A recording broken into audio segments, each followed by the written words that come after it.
Alright, so one of the first projects I have is starting to clean up this garden because I'm going to add a whole bunch of compost here and plant a bunch more cut flowers and perennials.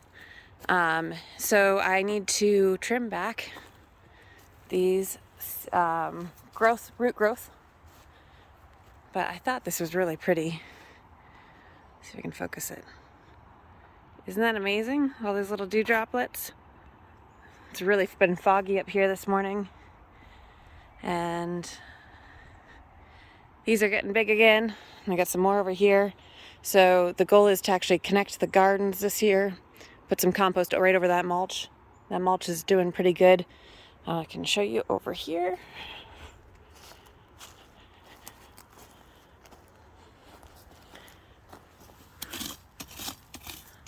You can see it's starting to break down under there. It's not really the right tool for the job, but you can see it's added a lot more life to this. This soil is really sandy, as you can see, and really hard pack. So even with all the oak leaves and maple leaves. But all right, I'm gonna get to work and cut this down real quick. So quick job, filled the tractor with it. We'll put this down in the lower lot pile.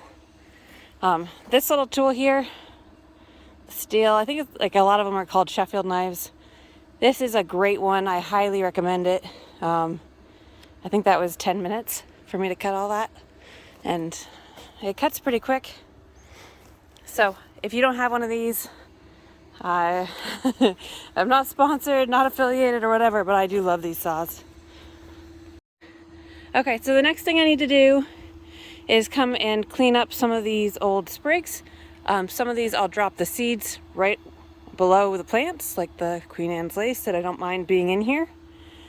And then I need to be careful because I did plant some seeds. I don't know if they're gonna come up or not, over here. So with that really sandy soil, who knows? And we didn't get the rain we were scheduled to have when I planted the seeds. So it is supposed to rain tonight and tomorrow, which will water this. I don't have the hoses set up over on this side of the yard yet. And I need to start moving some of these leaves out. But the good thing is I can actually move these leaves not very far over here to the front where I'm going to extend the bed out, and in between the asparagus and the flower bed here. I have to be really careful though, because I believe this is a peony that I planted last year, about over a year ago maybe. I can't remember these. I think they're the purple early spring flowers, not crocuses though. And so I've got some lupin back there. This butterfly bush, I'm not sure if that's still alive yet.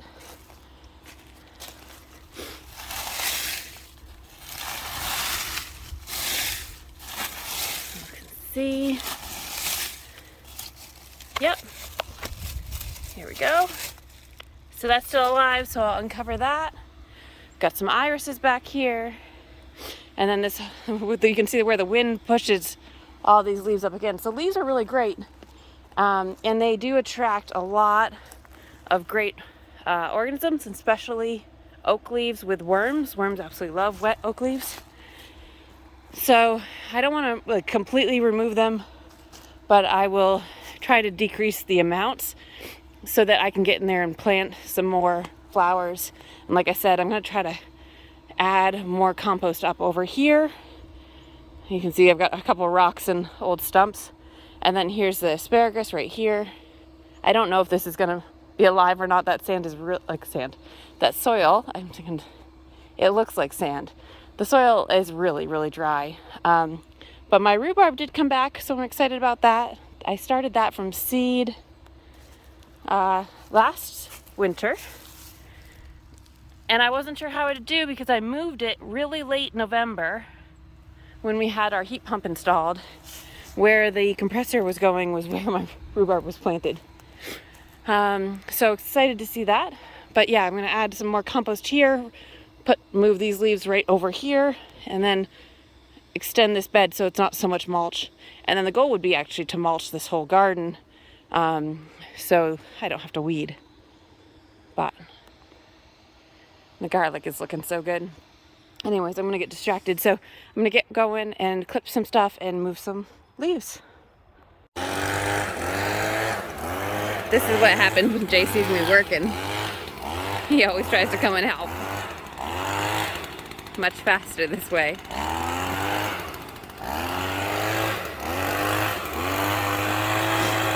Probably safer for the plants. Okay. He wants me to rake that right around that plant. It's matted really down and there's tons of worms.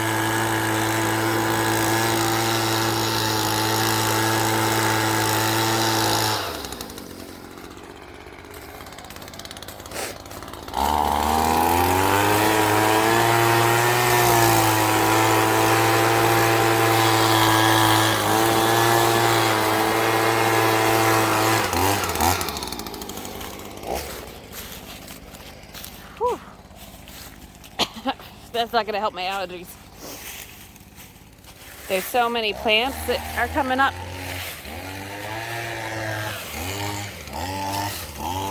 Oh, there's some plants in there. All right. While he's working over there, I'm going to rake it for a minute. Jace is playing with the blower over by the garage now. That made this job go much, much faster. We don't need to get every leaf. The leaves are great to leave on. Even could have left a little bit more than this. And we would have been fine. There's a little cleanup around some of the plants, but I don't actually mind leaving that too because it's still early in the season. We still have a few weeks before our last frost. I piled a bunch of leaves in between these two beds where I'm going to add compost, and I pulled and Jay blew the leaves out to here where we'll add compost right on top of that as well. So it'll be the mulch that's breaking down, the leaves, and then the compost right on top. Got to see quite a lot of plants that are coming back, which is exciting. So it's always a good sign for the garden, and yeah, pretty happy with how this is going.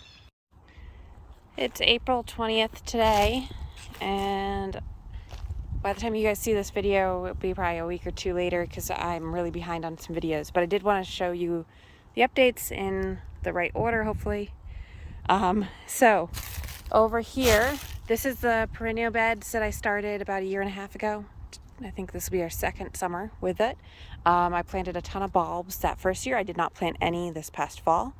And I did plant a few more perennials that some I started from seed last year in the winter, and then planted them out here.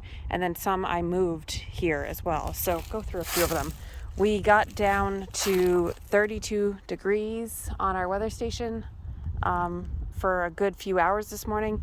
And since, of course, we had gone through and cleaned it out, not thinking that the lowest we were going to have was like 38, there's always a chance, but most of the perennials are doing absolutely fine. Some of the things I was really surprised with is how many tulips have come back, which is really great. So they're small, as you can see, small little flowers. There'll be little minis. There's one there. But at least they're budding. Go in here.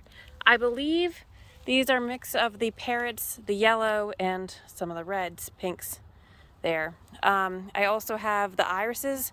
You can see they've multiplied really, really well there and here. Most of them are the bearded irises. They're really like frilly irises. You can tell by the big leaves, but these were I planted in honor of my grandmother, who always had a beautiful perennial garden with irises and along a stone wall, so I thought that was kind of fitting. So we may have some borage that comes back over here. We've got some crocuses that have already gone by. Let's see, move over. So this should be oregano, I believe. And not sure what that guy is or if it's alive yet. There's still time for some of the stuff to start coming in. Here, I don't know if that's part of the plant or something else. So kind of fun. These would be, I'm guessing, a daffodil of some sort. No flowers yet on those. This is a fancier one here. That looks, I think this is catnip. That's what it looks like. We had some over in the side garden. Got lots of holes throughout this perennial bed. I've got bee balm. This I started from seed last winter. So pretty happy that it's doing really well. It got eaten by the deer last year, so hopefully they won't get it. Although I just had a baby fawn come in the yard. I don't remember the name of this, but they're like yellow flowers. I think this one's from my friend Emma from last year. It was moved when we had the heat pump put in. That might be the salvia, maybe? Here? This might be too close to the bee balm, actually. So I'll see what I can do on that. Coming over here. Some more bulbs of some sort. I think these ones are the ones that have the purplish blue flowers. These are all of the yarrow that I planted from seed and some bee balm I planted from seed last winter. The yarrow didn't really do much last year, but is really multiplied here, which is great. And this bee balm got eaten, but look at that. It's branching out quite well, considering. And more irises, more yarrow. Let's see. I threw down some seeds of the lupin last fall. I'm not sure what this guy is. This might be the butterfly bush here. More bulbs. And I covered this last night. This is the peony. So I planted last fall. I bought this one from a local garden shop last year. So not bad for perennial bed. You'll notice we piled up some of the leaves here. We're gonna just put compost right over it. So we had mulched it for a year. Then now we'll add all these healthy leaves. There's tons of worms in those leaves. Then we'll add compost on top of that. And then we'll plant this whole area. I was estimating the other night it was smaller than it is. So this actually fit quite a few of our cut flowers. The other piece is we had put the mulch all the way out here in preparation for making this garden bigger. And so I'm going to fill in a lot of the holes with flowers that I am growing from seed or that I purchased plugs for. And then I'm going to actually add compost, and so that the mulch barrier for the grass isn't so big. And so that gives me a whole lot of growing room for cuts. Whereas some of these might be perennials / pollinator friends. I may cut a few. The main cut flowers will be there and then on the cut flower beds up here. Okay, coming over here. This area is kind of sad. I need to add a lot more compost to it, weed it, add a bunch of mulch, and we're talking whether or not we're actually going to make this back area flower beds also for cut flowers. But the problem is these maples are, there's one or two oaks as well, though the maples are going to shade this some, but we do get some pretty good western afternoon sun, and it will get morning sun. So maybe it's okay to have that, but more to come on if we do decide to do that. You'll notice I did chop down all of the trims in our earlier last week, I guess it was. Over here, this is our asparagus patch here. So asparagus is a perennial for us, and I've kind of started to spread them out. And I have a little baby rhubarb here, which I started from seed last winter, and I transplanted that when we were having the heat pump done late in the winter. But check these out. I covered these too. Look at my little asparagus. So cute, huh? So there's like 2 or 3 of them that are up here. So really excited. This will be our first year that we're able to harvest. It's our 3rd year growing them. So I am excited for Jace. He loves it. I don't. But he'll love having that. I'm not sure if we're going to do cut flowers over here or if I end up trying to use this space for pumpkins to climb the wall. Still trying to figure out all the spacing. Gonna turn around here. Garlic is doing really, really great. It's actually ahead of where it was last year. I was looking at pictures from last year this time of year. There's just under 400 heads. We can actually, just so you know, you can eat the garlic now. Green garlic is really good.